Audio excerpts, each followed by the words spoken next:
Chères militantes, chers militants, Mauritaniennes, Mauritaniens, dans ce contexte national de notre pays où il y a un nouveau président avec des changements qui impliquent beaucoup de controverses et une marche assez rapide des événements, une succession assez rapide des événements, je pense qu'il est utile que nous étayions, nous à IRA Mauritanie, nous renouvelons et étayons notre position sur l'esclavage. L'esclavage qui continue à être, en réalité, et de notre point de vue, une question fondamentale qui demande à être réglée et dont dépend l'effectivité de la démocratie, dont dépend la justice sociale, dont dépend l'effectivité de l'état de droit, mais aussi de la démocratie, aussi dont dépend le respect de la Constitution et des lois nationales et des conventions internationales auxquelles la Mauritanie est partie.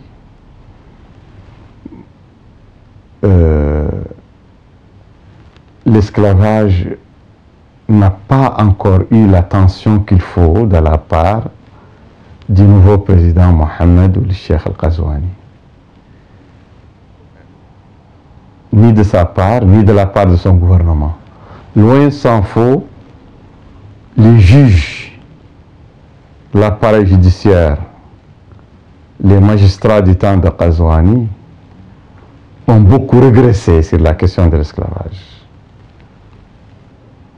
Nous considérons que les lois ont été enfreintes, piétinées beaucoup plus dans ces questions d'esclavage qui ont été exposées à la justice du temps de Ghazouani, l'affaire Kaya Maïga, connue par tous, sur laquelle nous nous sommes exprimés plusieurs fois, mais aussi d'autres affaires, comme ces apologistes de l'esclavage en milieu soninké mauritanien, qui sont soutenus par les magistrats, par des ex ou actuels membres du gouvernement mauritanien, par des dignitaires, par des élus aussi en milieu soninké, qui sont esclavagistes soninké, qui sont aussi soutenus que les esclavagistes arabo-berbères. Toutes ces affaires qui sont passées devant la justice par l'activisme, grâce à l'activisme, à l'abnégation des militants abolitionnistes soninké, Gambanaho, n'ont pas été traités par la loi. Les systèmes d'influence des milieux esclavagistes a eu le dessus sur la justice. C'est pourquoi nous sommes en droit de penser que le pouvoir de Mohamed Ould Ghazouani, s'il ne se ressaisit pas, il est en train de reproduire la même attitude, les mêmes mesures, c'est-à-dire reproduire le faux et l'usage du faux, la soustraction des criminels d'esclavage à la sanction de la loi, toutes ces anomalies qui prévalaient du temps de son prédécesseur. C'est pourquoi nous pensons que ceux parmi les esclavagistes dont les abolitionnistes ont réussi à présenter à la justice, le gouvernement doit agir dans le sens de l'application de la loi. Le gouvernement doit sanctionner les juges qui ne se plient pas à l'esprit de la loi contre l'esclavage. Nous nous inscrivons en faux contre toute forme de déni de l'esclavage, comme celle qu'a exprimé le chef de l'État, le président Mohamed El-Ghazouani, dans son interview avec le journal Le Soleil du Sénégal. Nous nous inscrivons en faux aussi contre l'autre forme de déni qui a étayé les propos du président de la Commission nationale des droits de l'homme, Maître Ahmed Salem El-Bouhoubaini, qui a toujours été parmi les rangs des défenseurs des droits de l'homme. Je voudrais rectifier ici beaucoup de contre-vérités qui sont apparues dans le rapport de la Commission nationale des droits de l'homme depuis sa dernière tournée en Mauritanie. Jamais les abolitionnistes mauritaniens, ni leur soutien à l'étranger, jamais, au grand jamais, ils l'ont dit. Jamais ils l'ont dit qu'en Mauritanie, il y a des esclaves enchaînés dans les rues, dans toutes les rues. Plein les rues, ça, on ne l'a jamais dit. Mais ce sont les affabulateurs proches du gouvernement qui nous prêtent ces propos pour nous discréditer. Et je suis très surpris que Ahmed Salem El-Bouhoubaini aussi prête ses propos à nous ou à nos soutiens étrangers parmi les organisations des droits de l'homme. On a toujours dit que l'esclavage en Mauritanie est un esclavage de contraintes idéologiques et physiques par la loi,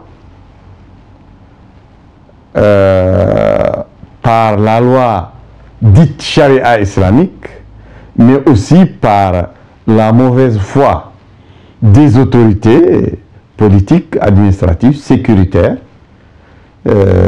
judiciaires et religieuses qui contraignent l'esclave à rester avec son maître par tous les moyens. Et cet esclavage est un esclavage déjà installé et les esclaves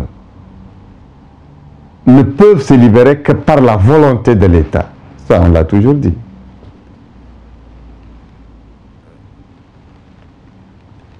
Il est aussi inexact ce qu'a distillé le gouvernement les différents gouvernements de Mohamed El Abdelaziz, surtout le gouvernement de Yahya El-Haddamine, qui lui-même a tenu des propos devant le Parlement que Maître Bouhoubaini a repris dans ses propos le compte rendu l'autre jour.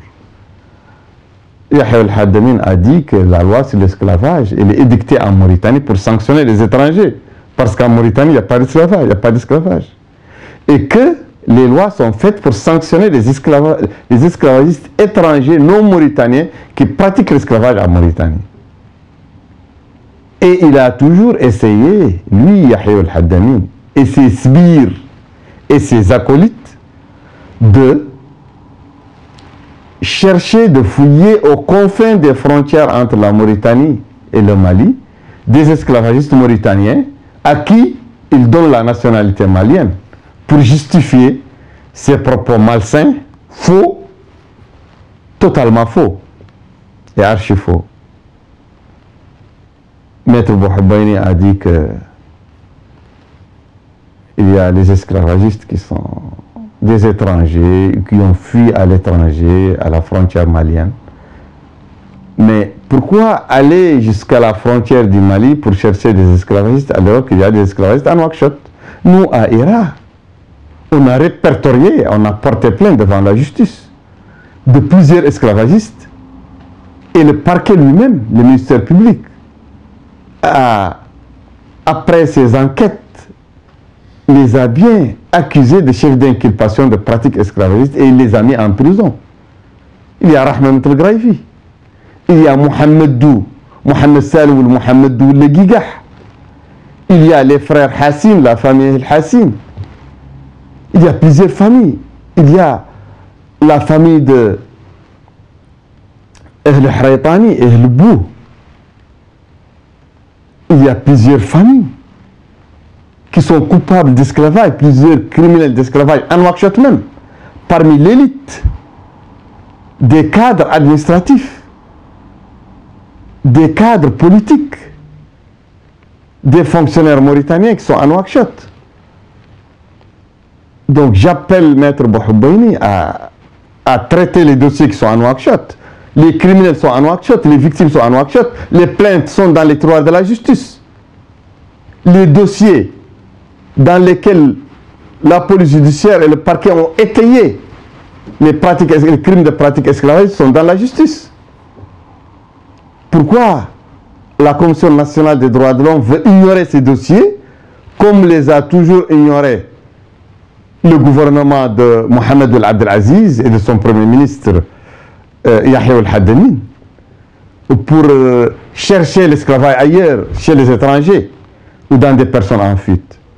Le troisième et dernier grand mensonge, ce sont ces peines par lesquelles on nous rabat les oreilles.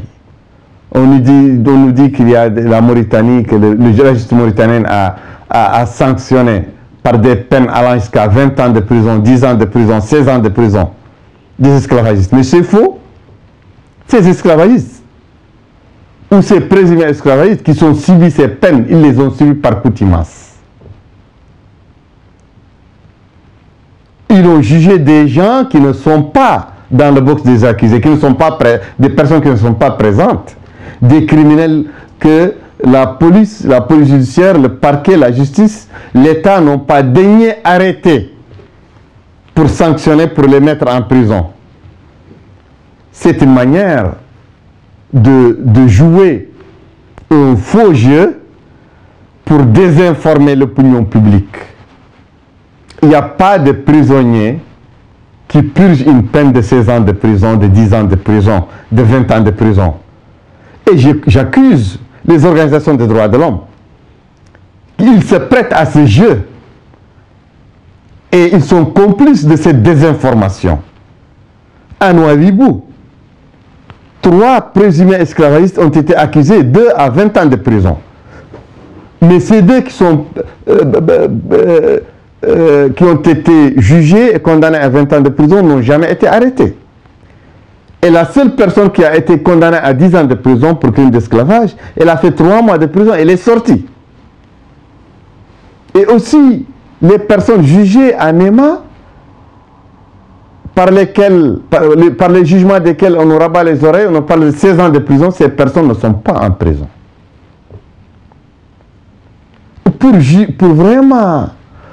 Pour que le gouvernement, ça c'est une forme de déni de l'esclavage. Pour moi, ce jeu est un jeu qui continue dans la ligne de déni de l'esclavage, de la désinformation, du faux et d'usage du faux. Il faut condamner les gens que nous avons à Nouakchott.